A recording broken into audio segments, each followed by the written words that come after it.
ઉષ્માગતિશાસ્ત્રની અંદર આજે આપણે એક નવી એન્થાલ્પી લેટિસ એન્થાલ્પી અથવા એને લેટાઈસ એન્થાલ્પી પણ કહેવાય, ગુજરાતીમાં એને સ્ફટિક રચના ઊર્જા કહેવાય. લેટિસ, લેટાઈસ, બ્રેવિસ એનર્જી પણ બોલાય છે. ઘન અવસ્થાના સંદર્ભમાં વાત કરીએ તો બ્રેવિસ એનર્જી, પણ આપણી ચોપડીની અંદર લેટિસ એન્થાલ્પી શબ્દ આપ્યો છે. ગુજરાતીમાં કહું તો સ્ફટિક રચના ઊર્જા. એટલે કે એક મોલ આયનિક ઘન પદાર્થ હોય એના ઘટક આયનોને, મતલબ NaCl હોય તો Na+ અને Cl- આયનોને વાયુમય અવસ્થામાં, ગેસ વાયુમય અવસ્થામાં અનંત અંતરે લઈ જવા માટે NaCl નો ગાંગડો હોય તો NaCl નો સ્ફટિક હોય, એમાંથી 1 મોલ Na+ અને 1 મોલ Cl- ને હું અનંત અંતર એટલે શું? તો કે સાહેબ બંને પાછા એકબીજાથી આકર્ષિત પાછા ના આવી જાય એટલું અંતર, મતલબ એ બંને વચ્ચે આકર્ષણ ન લાગે એવા અંતરને કહેવાય અનંત અંતર. ટૂંકમાં સાહેબ એક કામ કરે, NaCl માંથી Na+ અને Cl- ને વાયુ અવસ્થામાં અલગ કરવા માટે આપવી પડતી ઊર્જા એને કહેવાય. ત્યારે ઊર્જામાં થતો ફેરફાર એને કહેવાય લેટિસ એન્થાલ્પી. 1 મોલ આયનિક ઘન પદાર્થમાંથી તેના આયનોને વાયુમય અવસ્થામાં વિયોજન પામે, અલગ કરવા માટે, વિયોજન પામવું એટલે છૂટા પાડવામાં પામે ત્યારે થતા એન્થાલ્પી ફેરફારને આપણે શું કહીશું? Lattice enthalpy. એકદમ સિમ્પલ વાત કરું તો આ NaCl સોલિડ છે, 1 મોલ NaCl છે મારી જોડે, એમાંથી 1 મોલ Na+ અને 1 મોલ Cl- ને વિયોજન કરવા માટે, છૂટા પાડવા માટે, અલગ કરવા માટે મારે 788 કિલોજૂલ ઊર્જા આપવી પડે તો આ 788 કિલોજૂલ ઊર્જાને કહેવાય NaCl ની લેટાઈસ એન્થાલ્પી. આ લેટાઈસ એન્થાલ્પી સીધી શોધી શકાતી નથી, મતલબ એકદમ ઈઝીલી કોઈ એવી સિમ્પલ રીત નથી નિપજ માઈનસ પ્રક્રિયા કરીએ તો મળી જાય ના. લેટાઈસ એન્થાલ્પી શોધવા માટે થોડીક અટપટી રીત છે, થોડીક વિચિત્ર રીત છે, અને એ જે રીત છે એને કહેવાય બોર્ન-હેબર ચક્ર. તો પરીક્ષાની અંદર વેરી મોસ્ટ IMP થિયરી બની જાય. બોર્ન-હેબર ચક્ર સમજાવો. બોર્ન-હેબર ચક્ર ઉદાહરણ દ્વારા સમજાવો. તો આપણે મીઠાના ઉદાહરણ દ્વારા સમજીએ. મતલબ મારી જોડે NaCl સોલિડ છે, એમાંથી મારે આ જુદી પ્રોસેસ દરમિયાન Na+ ગેસ અને Cl- ગેસ કરવાના છે. NaCl સોલિડ માંથી Na+ ગેસ અને Cl- ગેસ કરવા છે. તે દરમિયાન સંકળાયેલી બધી એન્થાલ્પીઓનો સરવાળો કરશો તો તમને મળશે લેટાઈસ એન્થાલ્પી. મતલબ જ્યારે મારી જોડે મીઠું હોય, NaCl નો ગાંગડો, જો NaCl સોલિડ હોય ત્યારે મારે પહેલા તો શું કરવું પડે ખબર છે? તો કે સાહેબ આમાંથી છે ને Na સોલિડ અલગ કરવું પડે અને Cl ને અલગ કરવું પડે. એટલે Cl કયા સ્વરૂપે હોય? હાફ Cl2 સ્વરૂપે હોય. આ પાછું ગેસ સ્વરૂપે હોય. હવે આમાંથી વાત કરીએ તો પાછું Na માંથી Na પાછું જોડાય નહીં, આ બે જોડાય નહીં. Na માંથી Na+ બને, Cl2 માંથી પહેલા તો Cl બનાવવો પડે, Cl માંથી પાછો આ Cl ગેસ બને, એમાંથી Cl- ગેસ બને, અને પછી આ Na+ અને ગેસ માઈનસ બે આ બંને છૂટા પડ્યા કહેવાય. મતલબ જુદી ઘટનાઓ કરવી પડશે. પહેલી તો સિમ્પલ વાત કરું, ચલો મારે મીઠું બનાવવું હોય તો શું કરવું પડે? આપણે મીઠું બનાવવાની વાત કરીએ કે સાહેબ Na સોલિડ લેવાનો, હાફ Cl2 ગેસ ને ભેગા કરવાના, તો હું સોડિયમનો ટુકડો લઉં ને એનામાં ક્લોરીન વાયુ પસાર કરું તો મીઠું બની જાય. બનતું છે સાહેબ? એટલું ઈઝીલી ના બને. એની અંદર કેટલીય રાસાયણિક પ્રક્રિયાઓ થાય. કારણ કે પહેલું તો આ Na સોલિડ છે ને એ પ્રક્રિયા ના કરે, એટલે Na સોલિડ માંથી તમારે Na ગેસમાં લઈ જવું પડે. Na સોલિડ માંથી એને ગેસ કરવા માટે, સોલિડ માંથી ગેસ ઘનમાંથી વાયુ બને એવી ઘટનાને શું કહેવાય? ઉર્ધ્વીકરણ અથવા ઉર્ધ્વપાતન. તો જુઓ પહેલા સ્ટેપમાં આપણે Na સોલિડ માંથી Na ગેસ બનાવ્યો, બાકીનું બધું એમને એમ રાખ્યું, હાફ Cl2 એમને એમ રહ્યું. એક સ્ટેપ જોઈએ આપણે. Na સોલિડ માંથી Na ગેસ કર્યું, તે માટે મારે 108 કિલોજૂલ ઊર્જા આપવી પડશે. તો આ ઊર્જાને હું શું કહીશ? સબ્લિમેશન એન્થાલ્પી, ઉર્ધ્વીકરણ એન્થાલ્પી. હવે તો સાહેબ Na ગેસ બની ગયો, એ Na+ ગેસ બનાવવો હોય તો સાહેબ Na માંથી Na+ બને એટલે કે ઇલેક્ટ્રોન ગુમાવે એટલે કે આયનીકરણ થયું કહેવાય. તો એ માટે મારે જે ઊર્જા આપવી પડે એને કહેવાય આયનીકરણ એન્થાલ્પી, 496 કિલોજૂલ પ્રતિ મોલ. તો Na ગેસ માંથી Na+ ગેસ બનાવવા માટે મેં 496 કિલોજૂલ પ્રતિ મોલ ઊર્જા આપી. મતલબ પહેલા બે તબક્કા ખબર પડ્યા. Na સોલિડ માંથી મેં શું બનાવ્યો? Na gas. કારણ કે Na+ ગેસ બનાવવું છે એટલે સીધો તે Na+ ગેસ ના બને, એટલે મારે સોલિડ માંથી ગેસ બનાવ્યો, ઘનમાંથી વાયુ બનાવ્યો. હવે વાયુ કોઈ પણ પરમાણુ હોય એ વાયુ અવસ્થામાં ઇલેક્ટ્રોન મેળવી શકે તો ગુમાવી શકે, એટલે આ વાયુ બની ગયો. હવે ઇલેક્ટ્રોન ગુમાવશે કેટલું? 496 કિલોજૂલ ઊર્જા આપે છે. આ બાજુનું સ્ટેપ એમના એમ રાખ્યું આપણે, Cl2 પાછું એમના એમ રાખ્યું. જો અહીંયા બી એમના એમ હતું, એમના એમ હતું, એમના એમ હતું. હવે સાહેબ આ Na+ એક બાજુનો ઘટક તો આવી ગયો આપણી જોડે. હવે બીજી બાજુનો ઘટક લાવવાનો Cl નો, તો કે સાહેબ એ માટે 1/2 Cl2 હોય. હવે હાફ Cl2 હોય, Cl બોન્ડ Cl હોય, તો મારે સાહેબ એક જ Cl જોઈએ છે, મતલબ આ બંધ તોડવો પડે.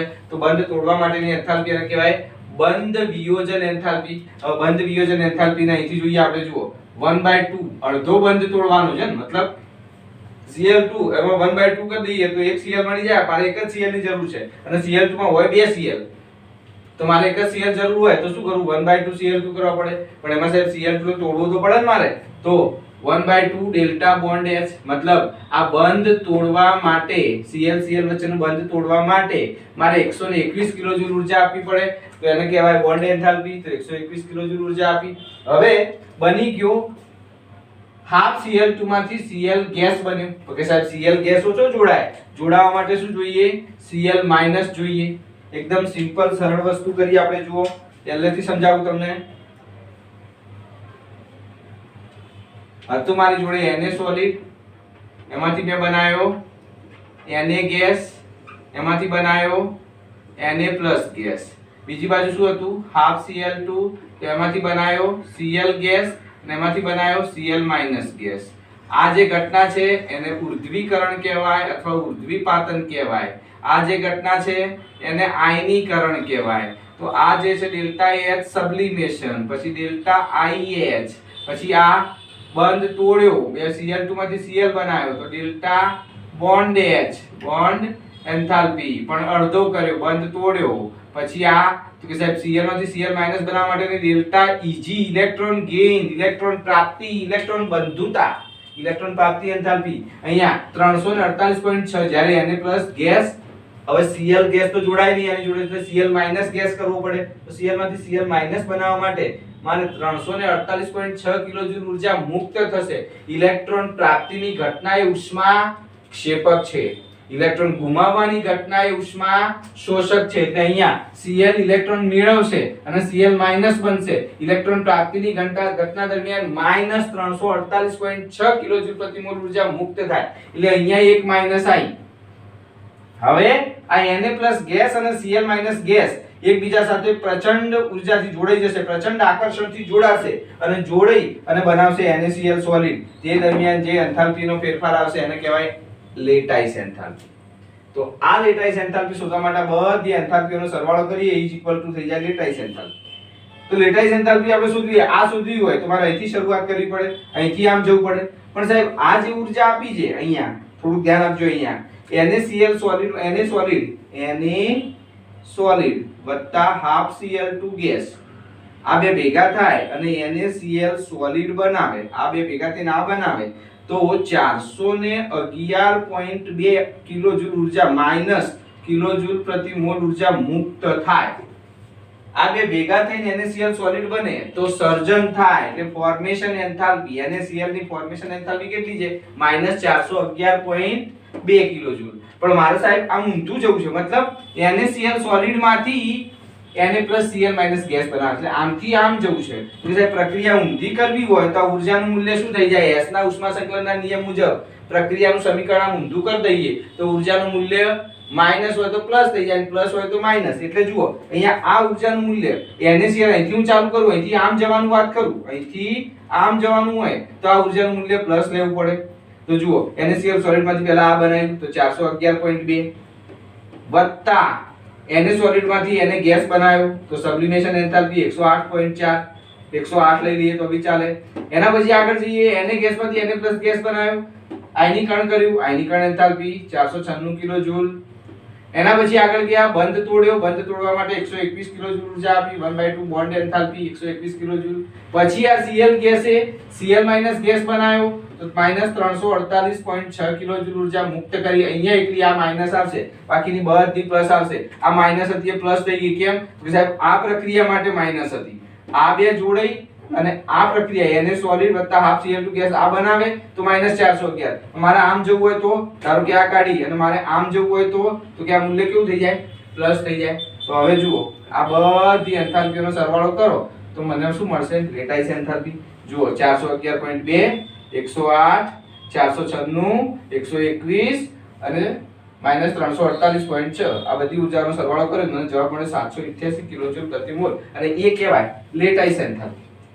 એટલે લેટાઈસ એન્થાલ્પી શોધવી હોય તો લેટાઈસ બને ત્યાં સુધીમાં એના તત્વોમાંથી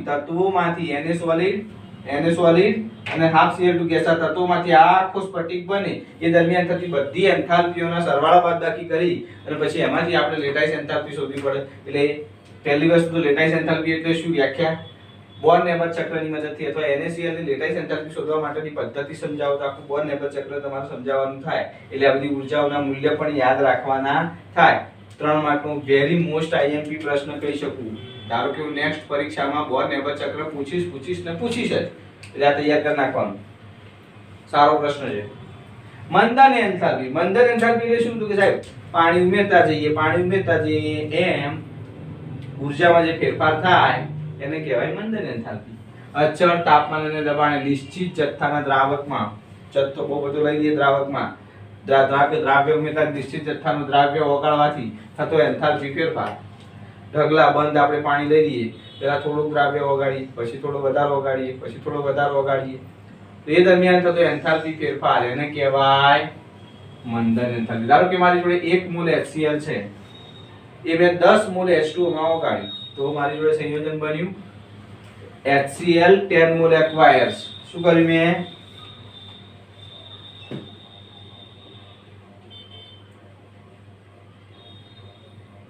અહીંયા એક થોડી નાનકડી નીચે પાછી વાત કરી છે આપણે બોર્ન-નેબર ચક્રની અંદર કે બોર્ન-નેબર આપણી જોડે આ સૂત્ર છે લેટાઈસ એન્થાલ્પી વત્તા જલીયોજન એન્થાલ્પી. કઈ વખતે કયા લેક્ચરમાં ભણી ગયા હતા?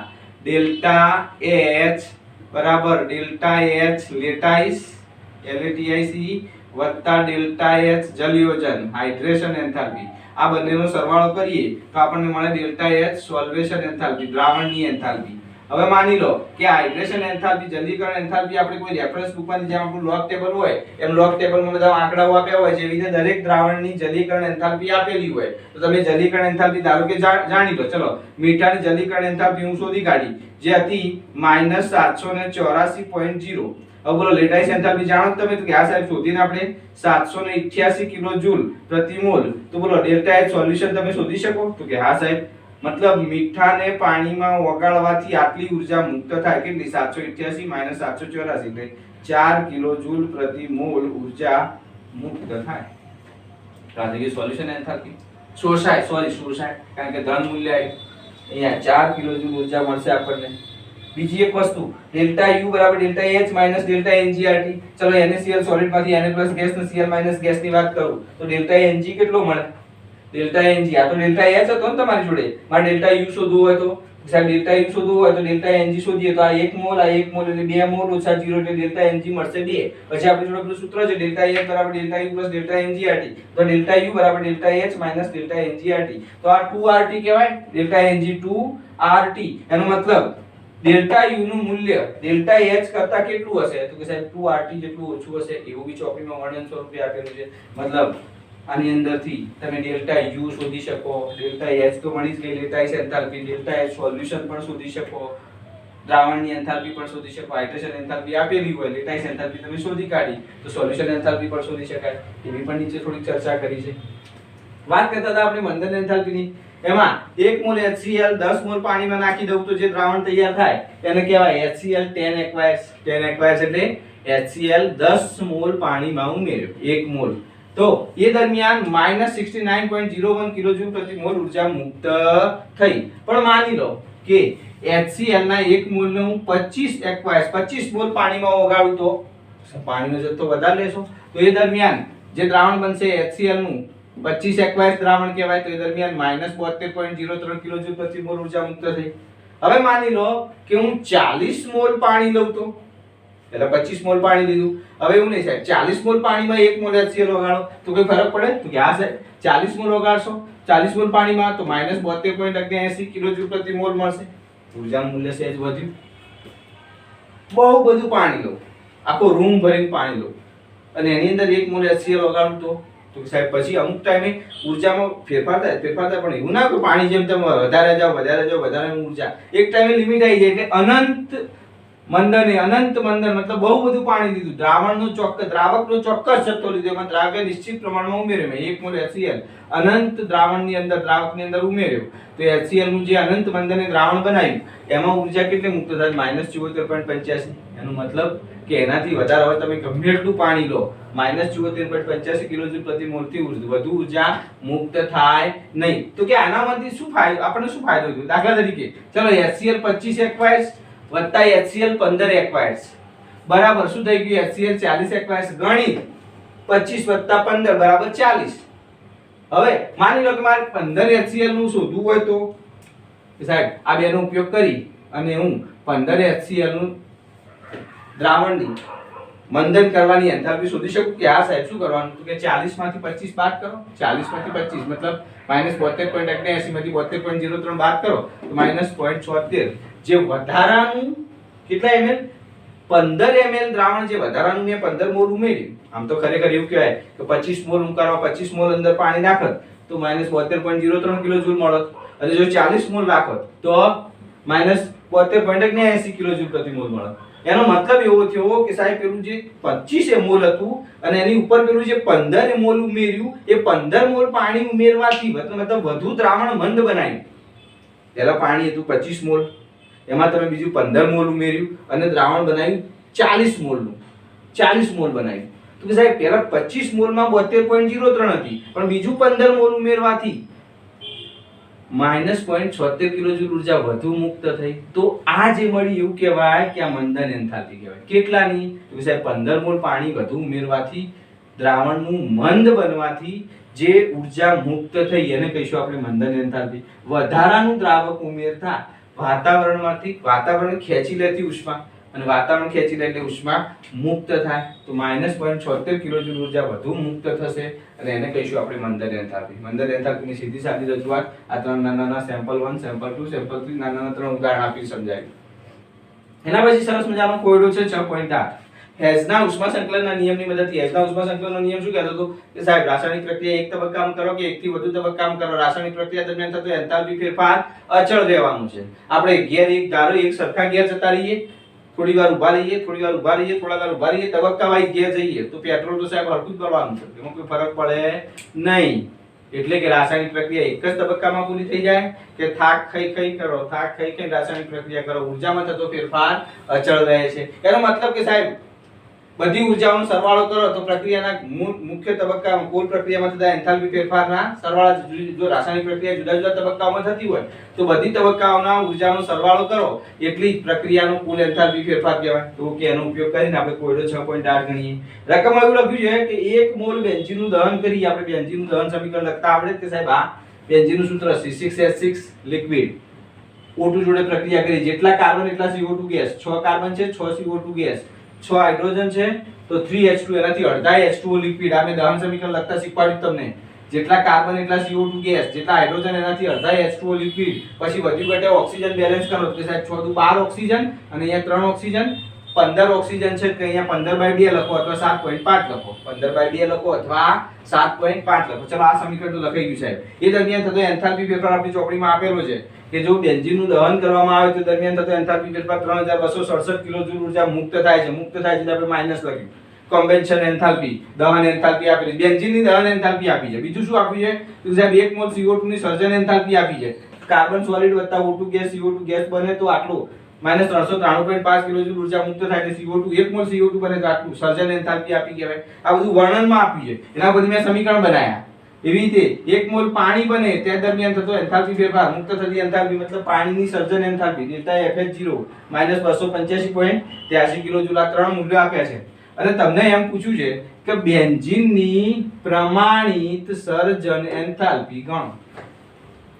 બેન્ઝીન બનાવો તો કેવી રીતે બનાવવાનું કે સાહેબ C6H6 બનાવો, તમારે C6H6 બનાવો. બેન્ઝીન લિક્વિડ હોય પેટ્રોલ જેવું, તો કે સાહેબ 6 કાર્બન લઈ લો વત્તા 3 હાઇડ્રોજન લઈ લો, કાર્બન સોલિડ હોય, આ બેનો સરવાળો કરો, બેન્ઝીન. મતલબ મેં બેન્ઝીન બનાવવાનું સમીકરણ લખી નાખ્યું. ચલો C સોલિડ વત્તા 3H2 ગેસ C6H6 ના દરમિયાન થતો એન્થાલ્પી ફેરફાર શોધવાનું. આટલું તો રકમમાં આપ્યું છે સાહેબ, પણ આપણે સમીકરણ નહોતા આપણે સમીકરણ બનાવી દીધા બધાના.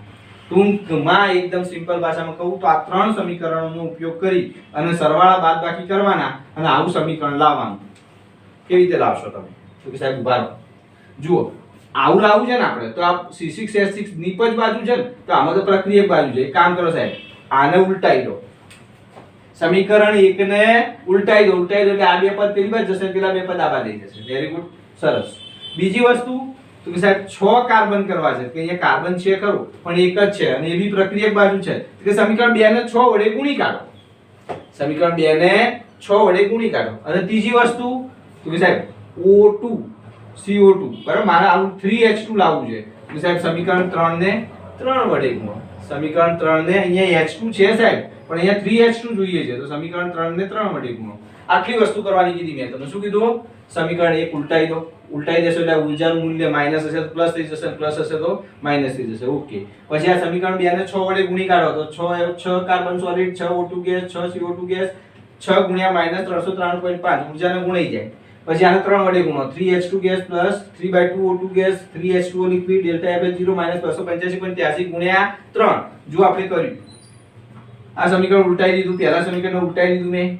બીજી વસ્તુ અહીંયા લખી દીધું, સમીકરણ 1 ને ઉલટાવી, સમીકરણ 2 ને 6 વડે ગુણી, સમીકરણ 3 ને 3 વડે ગુણી, સરવાળો કરતા સમીકરણ 2 ને 6 વડે ગુણી કાઢ્યું, અહીંયા ગુણાકાર કરી દીધો, સમીકરણ 3 ને 3 વડે ગુણી કાઢ્યું, સરવાળો કર્યો. જો શું શું ઉડી જાય જુઓ, અહીંયા ધ્યાન આપો. તો કે જો સાહેબ 6 CO2 6 CO2, 3H2O 3H2O, બીજું તો સાહેબ 6 O2 અને 3/2 O2 એટલે 7.5 O2 થઈ ગયું. તો આ 7.5 O2, આ બાજુ 7.5 O2, 7. વધ્યું શું? 6 કાર્બન સોલિડ વધ્યા, 3H2 ગેસ વધ્યો, બીજું C6H6 લિક્વિડ તો કે વધ્યું. બસ મેઈન આપણે એ તો બનાવવું હતું. ટૂંકમાં ઉપરના સમીકરણનો ઉપયોગ કરીને આપણે આનું દહન બેન્ઝીનની સર્જન સમીકરણ બનાવ્યું, સર્જન એન્થાલ્પી શોધવા માટે. તો એ દરમિયાન થતો એન્થાલ્પી ફેરફારનો સરવાળો કરો.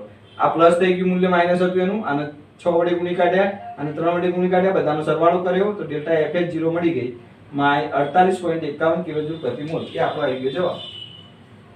સેમ એવો દાખલો સ્વાધ્યાયનો 6.14. સ્વાધ્યાયના 6.14 ની અંદર શું આપ્યું છે જુઓ. નીચેની માહિતી ઉપરથી મિથેનોલની પ્રમાણિત સર્જન એન્થાલ્પી ગણો. મતલબ આવા સમીકરણો આપ્યા છે. એક તો આ જ આપેલું છે C ગ્રેફાઇટ + O2 ગેસ, એક આ આપેલું છે. પછી બીજું સમીકરણ આપેલું છે પાણી વાળું, આ જ સમીકરણ આપે છે. આ બે સમીકરણ તો એના એ જ છે. અને મિથેનોલનું, અહીંયા મિથેનોલનું દહન સમીકરણ આપ્યું છે. તો તમારે બનાવવાનું છે મિથેનોલની સર્જન એન્થાલ્પી, મતલબ મિથેનોલ બનાવવો છે, CH3OH બનાવવો છે. તો બોલો, કાર્બન એક લઈશું, C સોલિડ, આના ઉપરથી ખબર પડે કાર્બન C સોલિડ વત્તા હાઇડ્રોજન કેટલા છે 3 1 4 તો 2H2 ગેસ વત્તા ઓક્સિજન કેટલા છે 1 તો હાફ O2 ગેસ. આટલું ભેગું કરો તો બની જાય મિથેનોલ. મતલબ તમને જે રકમમાં 3 સમીકરણ આપ્યા છે સ્વાધ્યાયના 6.14 ની અંદર આ 3 સમીકરણ છે, પણ અહીંયા મિથેનોલ આપેલો છે, અહીંયા મિથેનોલનું દહન સમીકરણ આપ્યું છે. તો એનો ઉપયોગ કરી અને તમારે આવું સમીકરણ બનાવવાનું અને એ દરમિયાન થતો એન્થાલ્પી ફેરફાર મળશે, એ બનશે મિથેનોલની પ્રમાણિત સર્જન એન્થાલ્પી. બોલો આવડશે બધાને? સ્વાધ્યાયનો 6.14 હોમવર્કમાં ગણી નાખવાનો. સેમ આ રીતનો દાખલો, ખાલી ઉપરનું સમીકરણ બેન્ઝીન છે એવું મિથેનોલનું આપ્યું છે અને તમારે મિથેનોલનું સર્જન અને સમીકરણ મેં બનાવી આપ્યું તમને. આ સમીકરણ બનાવી આપ્યું. હવે તમારે આવું સમીકરણ અહીંયા બનાવવા માટે ઉપરનામાં શું કરવાનું એ ધ્યાન રાખવાનું છે. કરી નાખશો બધા? તો આટલું કરી નાખજો. આજની થિયરીની અંદર મોસ્ટ આઈએમપી બોર નેબર ચક્ર તૈયાર કરી નાખવાનું. આ કઈ ખાસ વ્યાખ્યા સ્વરૂપે યાદ રાખીશું આપણે. મંદાની એન્થાલ્પી બહુ ખાસ પૂછાયું છે નહીં. બીજું આ દાખલો ધ્યાન રાખીશું. હેસના ઉષ્મા સંકલન, ધારો કે મારે હેસના ઉષ્મા સંકલનનો નિયમ ના પૂછવો હોય, બંને આવી ગયા લેક્ચરમાં હેસના ઉષ્મા સંકલનનો નિયમ આઈએમપી હતો, એ ના પૂછવો હોય તો આવો દાખલો પૂછી નાખું. પછી વિદ્યાર્થીને હેસના ઉષ્મા સંકલનના નિયમનો દાખલો આવડે જ નહીં, જોઈ લઈએ, બેમાંથી એક પૂછી શકે. તૈયારી કરી નાખજો મિત્રો, સરસ તૈયારી કરો. ધન્યવાદ.